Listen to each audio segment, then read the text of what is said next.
You are listening to the Cricket Corner podcast with me, Vatsal Vora. Ladies and gentlemen, welcome to yet another episode of the Cricket Corner podcast with me, your host, Vatsal Vora, as we preview the second test match between India and England, which will be played at Visakhapatnam starting from the 2nd of February, which is on Friday, so 2 days from the time of recording this podcast. Well, a lot of news have come out from both sets of camps heading into the second test match, but we'll get into the preview part pretty shortly. Before we preview the second test match, let's recap what happened in the first test match in Hyderabad. So we all know, and I'm sure everyone knows, that England did win the first test match in Hyderabad. They won the match by 28 runs. They came back from a deficit of 190 runs at the end of the first innings to put on 420 runs in the second innings thanks to 196 scored by Ollie Pope. They gave India a target of 231 to chase down in their second innings, but India could only put on 202 runs on the board, resulting in a 28-run win for the visitors.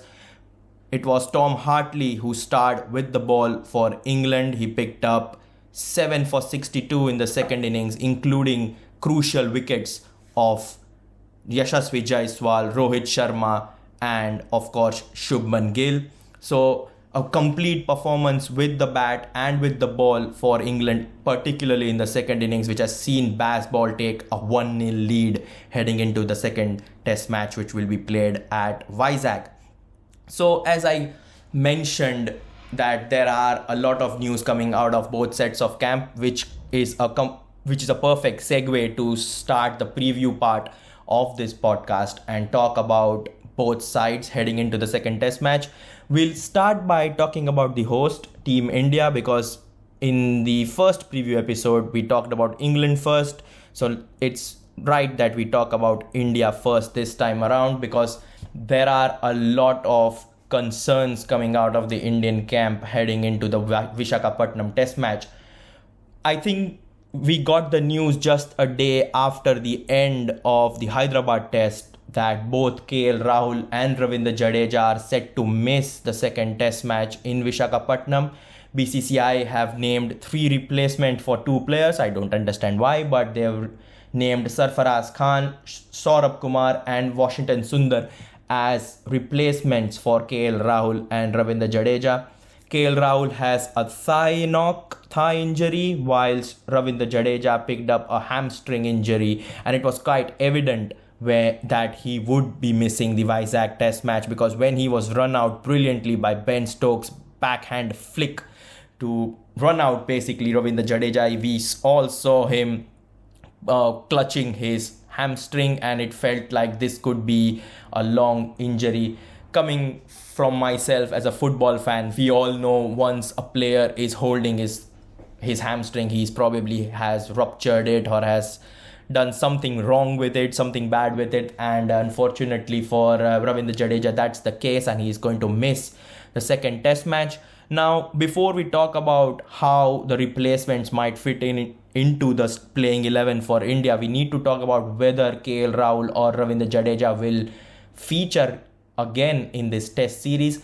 I can't quote the source, but I did read it somewhere on the internet stating that it is very, very difficult for Ravindra Jadeja to recover from his hamstring injury and play part in this test series. We still have 4 test matches to go, but it feels like Ravindra Jadeja could have played his first and last test match for this series against England, but only time will tell how quickly he recovers from his hamstring knock. We all know for a fact that Jadeja is one of the best fielders. He's really, really fit, one of the fitter players in the Indian camp, but still it's a hamstring injury, and it is something which takes time for a player to recover from. KL Rahul had a thigh injury kind of knock. It was not evident that he was injured at the end of the first test match. No one knew that he is suffering from an injury, and out of the blue, BCCI released a statement stating that he has picked up an injury as well, which was a big surprise to me because he batted really well in the first test. It didn't look injured, but apparently did have a knock under the hood. It feels like, coming from an outsider like me, it feels like KL Rahul's injury is not a serious one. I personally feel like it's just a precaution, and that is the reason why he's been kept out of the squad for the second test match. And blessing in disguise for Sarfaraz Khan or Rajat Patidar, it feels like KL Rahul's injury has allowed one of the two uncapped players to make their debuts in the Indian test setup, which leads us to how the team would look like heading into the second test match in Visakhapatnam. Now, before we talk about replacements, we need to talk about the players that are already in the playing 11, and in particular, I want to talk about two batsmen, and they are Shubman Gill and Shreyas Iyer. There have been a lot of chatter around the Indian cricketing fraternity and on social media stating that neither Gill or Iyer deserve a place in the test setup anymore. They have been given ample number of opportunities, but they have failed to capitalize them in the opportunities that they have been presented.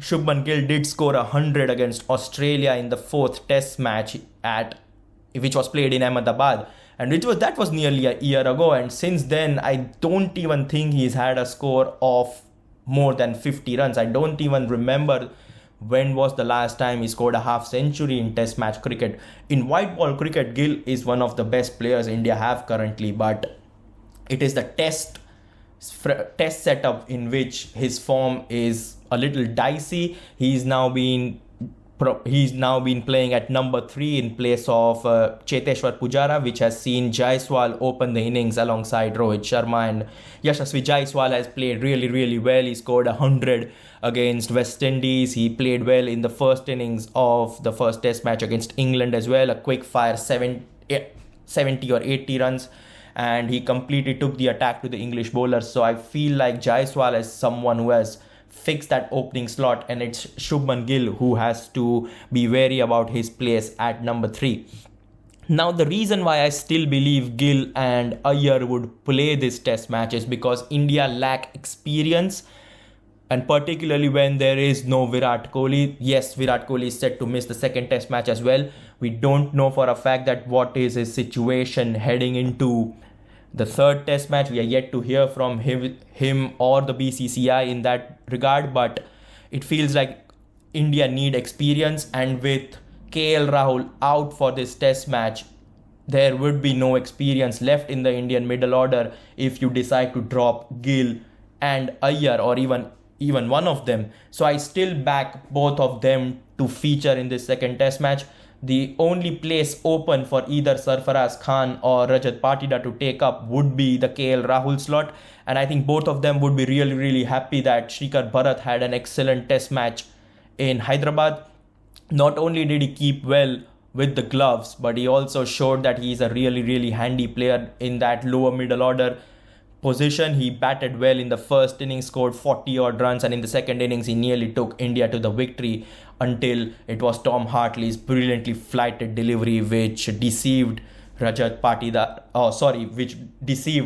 Bharat in his defense and knocked his off stump off. But apart from that beautiful delivery, it is looking very, very likely that Shrikar Bharat has cemented his place in the test setup as the wicket-keeping batsman until Rishabh Pant is fit and fine to make a comeback. So I'm sure Sarfaraz Khan and Rajat Patidar would be really happy that they're replacing KL Rahul, who played the first test match as a primary batsman. Sorry for the twisting of tongue there, but yeah. So for me personally, I would like to see Sarfaraz Khan make his debut. The 26-year-old has been knocking on the door of India's test side for so long now. It feels like almost 3 or 4 years since we all heard that there's a player in the Mumbai fraternity named Sarfaraz Khan, and he's been looking into he's been looking into getting into the Indian Test setup, and I really want him to make his debut. He's 26-year-old. It is the right time to possibly make his debut and cement his place in the Test setup, because as we mentioned earlier in this podcast, there is question marks surrounding the future of Shubman Gill and Shreyas Iyer in this Test match, in the Test setup, that is. So it is the ideal scenario for someone like Sarfaraz Khan to get his opportunity, score runs in the middle order, and possibly create pressure on the likes of Iyer and Gill to step up and respond to whatever he does in the second Test match should he been picked. He has been in some good form of late as well. He was part of the India A setup, which was playing against the England Lions, and he has scored 96 runs in the opening game. Then he scored a 55 in the second first class match, and he's coming on the back of 161 in the third game against the England Lions. So he is coming in with a lot of form under his belt, and I really think that he deserves this place over Rajat Patidar. As far as India's spin contingent is concerned, they will be missing Ravindra Jadeja, as we mentioned earlier in this podcast as well.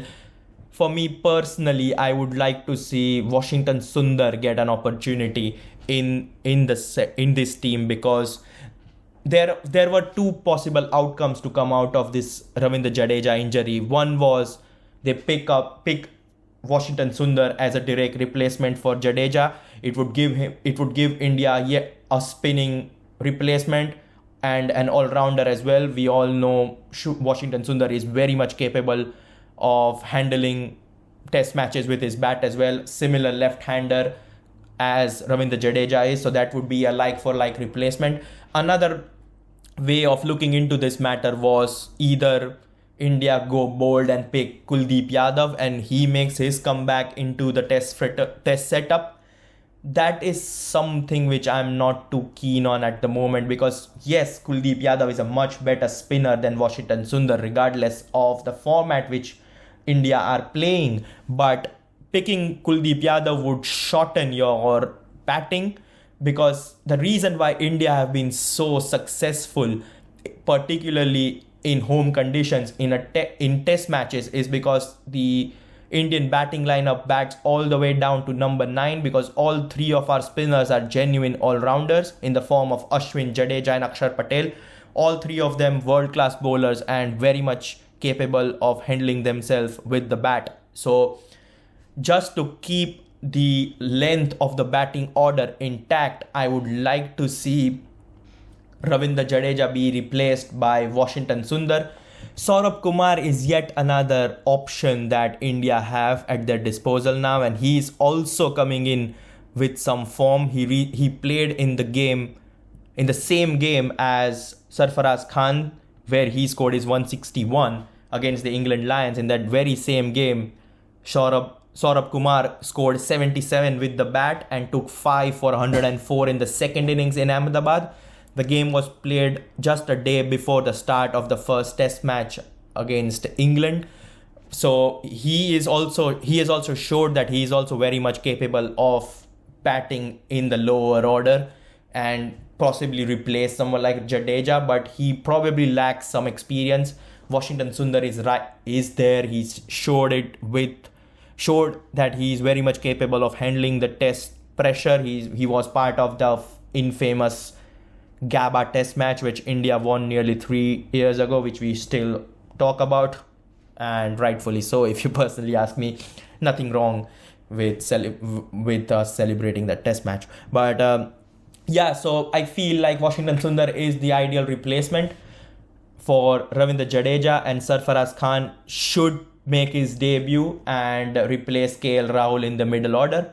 Keeping those two changes in mind, here is my probable Indian playing 11 for the second Test match in Visakhapatnam. It would be Jaiswal and Rohit Sharma to open the innings, Gill at number 3, Sarfaraz Khan would bat at number 4, Shreyas Iyer at 5, then it's Washington Sundar, Shrikar Bharat, Ravichandran Ashwin, Akshar Patel, Jasprit Bumrah and Mohammad Siraj. So just to mention this playing 11 again. Jaiswal, Rohit Sharma, Shubman Gill, Sarfaraz Khan, Shreyas Iyer, Shrikar Bharat, Washington Sundar, Ravichandran Ashwin, Akshar Patel, Jasprit Bumrah and Mohammad Siraj. That would be my team heading into the second test match against England.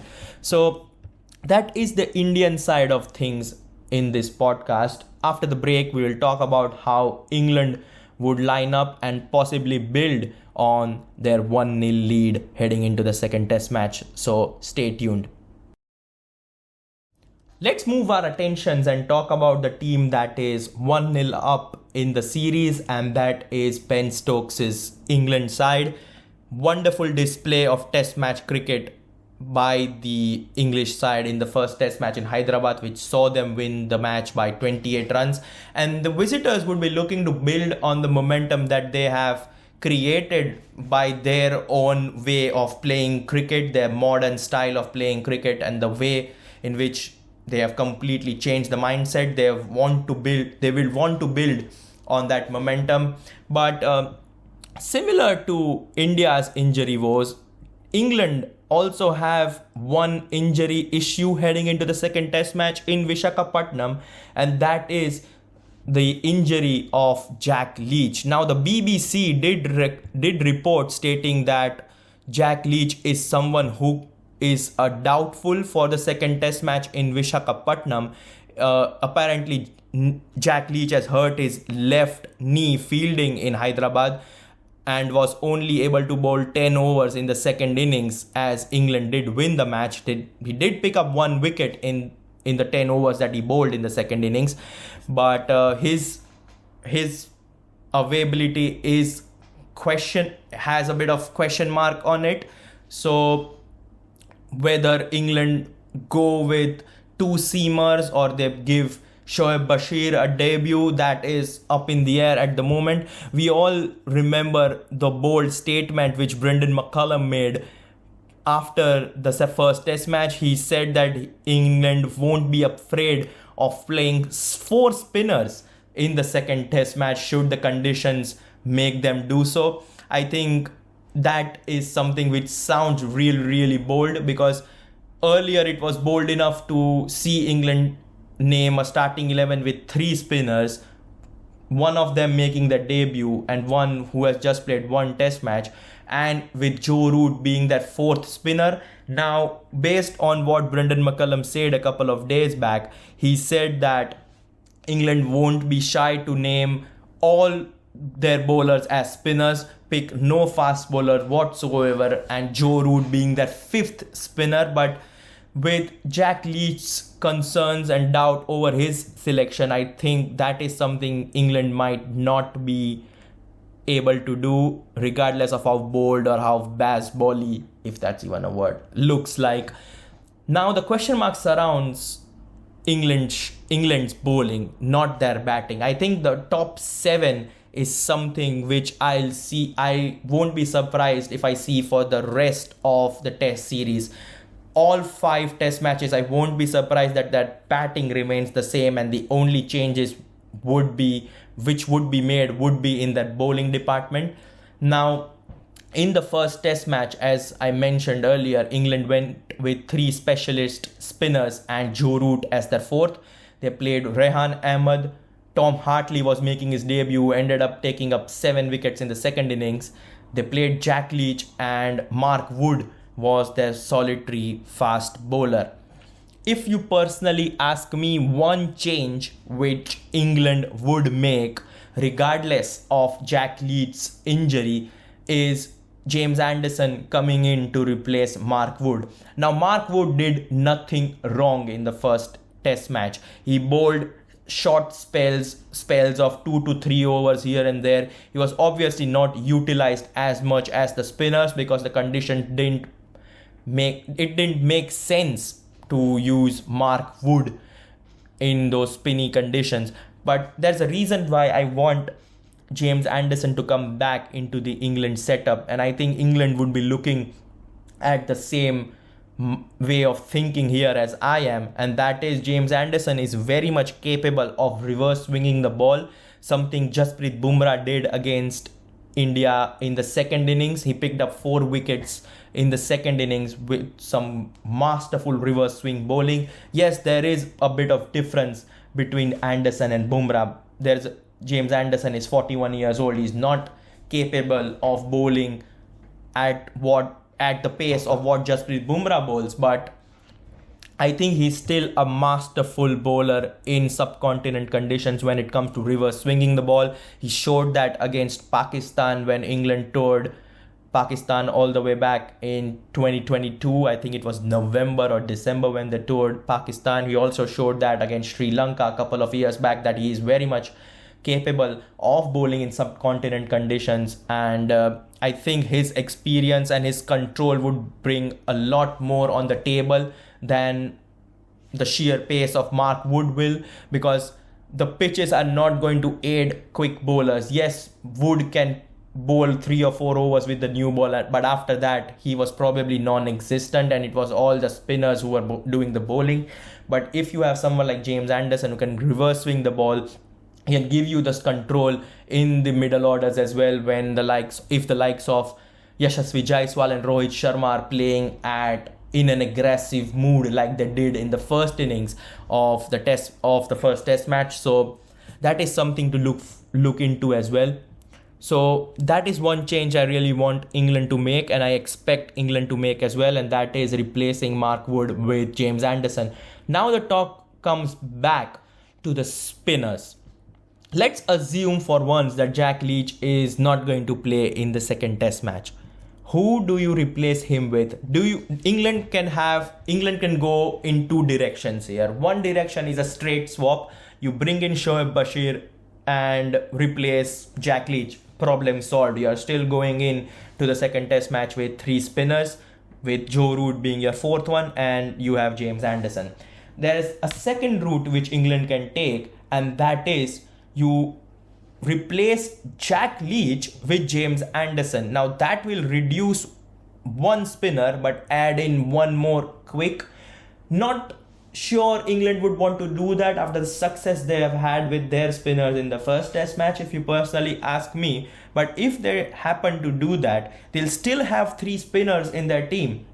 They'll still have Rehan Ahmed, they'll still have Tom Hartley, and they'll obviously still have Joe Root in their setup as well.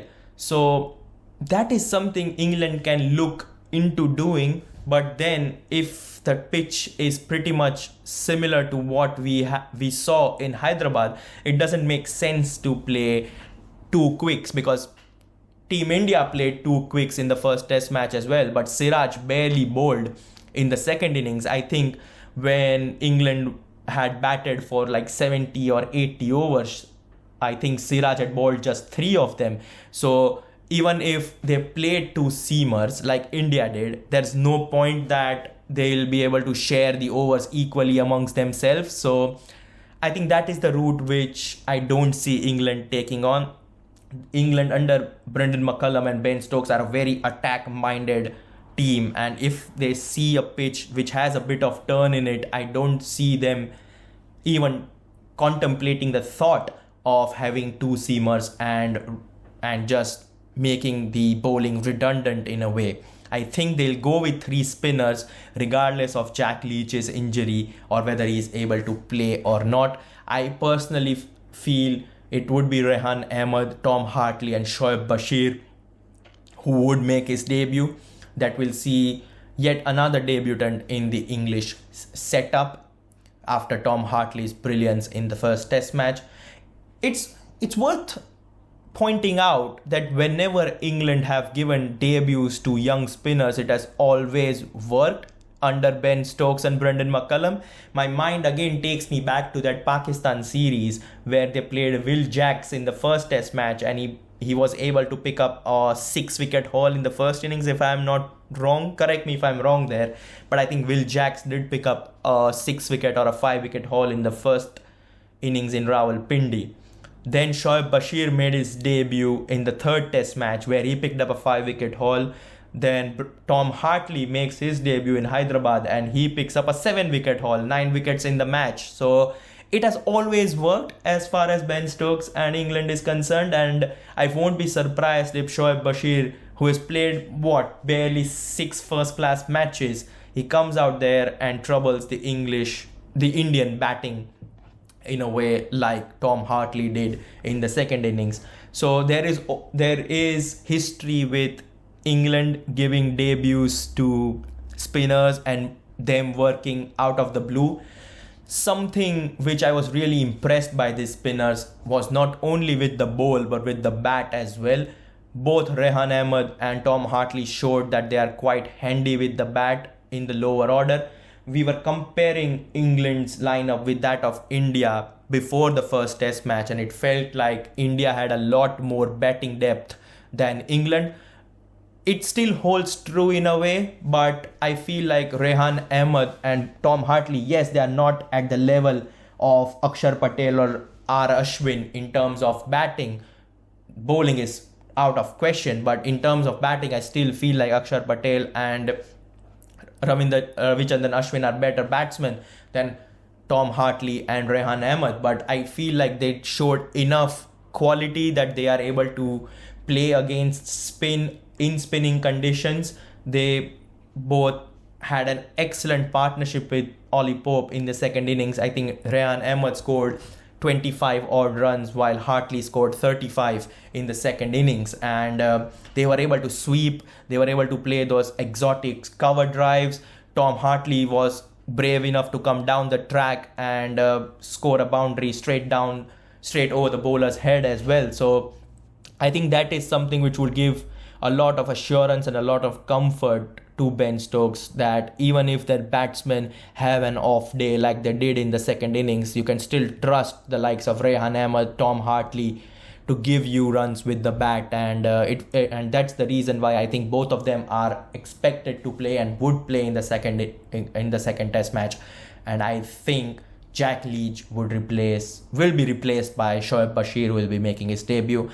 And I personally really want to see James Anderson return to the subcontinent because he has been excellent.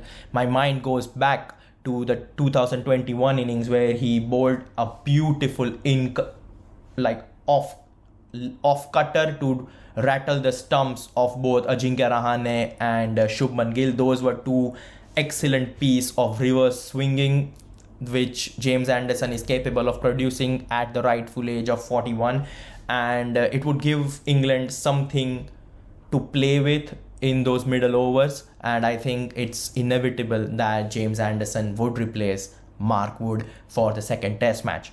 Speaking of England's side, let me tell you my predicted 11 for England for the second test match in Visakhapatnam. Like I said earlier in this podcast, I don't see England's batting changing at all. It's going to be that bowlers will come out and leave and be brought in depending on the situation and the conditions. So keeping those things in mind, here is my predicted 11 for England for the second test match. Crawley and Duckett to open, Ollie Pope, Joe Root, Ben Stokes, Johnny Bairstow, Ben Foakes, Rehan Ahmed, Tom Hartley, Shoaib Bashir and James Anderson. That would be my 11 for England as well. Let's talk about how the conditions can be in Visakhapatnam, and I don't want India to follow what they did in 2021. In 2021, England did win the first test match like they have done this time around. They won the test match in Chennai thanks to a beautiful knock by Joe Root.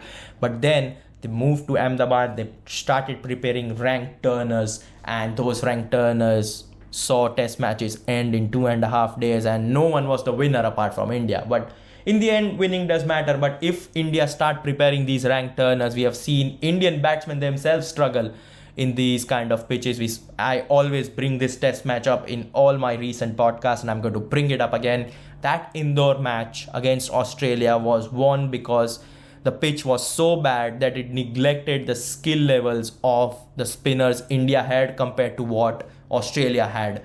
The likes of Matthew Kuhneman, Todd Murphy and Nathan Lyon were able to utilize those poor conditions to their advantage a lot more than the likes of Ashwin Jadeja and Akshar Patel were able to do, and that resulted in an Australian win. Now, in the first test match in Hyderabad, we have seen that English spinners are someone you cannot take like a joke. You have to take them seriously in these conditions. And despite the Hyderabad pitch being spin friendly but requiring skills, we still saw Tom Hartley pick up 7 wickets. So I hope India don't go towards that route where they start preparing rank turners just to make a comeback in the series. Keep it sporty, and I really hope the likes of Jadeja's not playing, sorry, the likes of Akshar Patel, Ashwin, and possibly Washington Sundar, their skill level with the ball help India prevail and level the test series. But only time will tell how the pitch will look like. For the time being, this is the team preview heading into the second test match in Visakhapatnam. As I said, it is starting from the 2nd of February, which is a Friday. So hope you're tuning in. If you are someone like me who is living in the UK, then I hope you are ready to wake up at 4 a.m. in the morning yet again. Hope you have a couple of good nights sleep, because from Friday you have to wake up early on and watch yet another brilliant test match. I'm really looking forward to seeing how India are able to mount a comeback in this test series, or whether England are capable of taking a 2-0 lead in this test series. Well, let me know your thoughts in the comments section, or you can tweet it at me as well. You will find the links to my Twitter in the description box below. If you are listening this on YouTube, then make sure you are giving me those likes, those subscribe button clicks. If you are listening this on Spotify or Apple Podcast, then make sure you are giving me those wonderful 5-star ratings if you enjoyed this episode. For the time being, this is me, Vatsalvora, signing off. Ciao for now.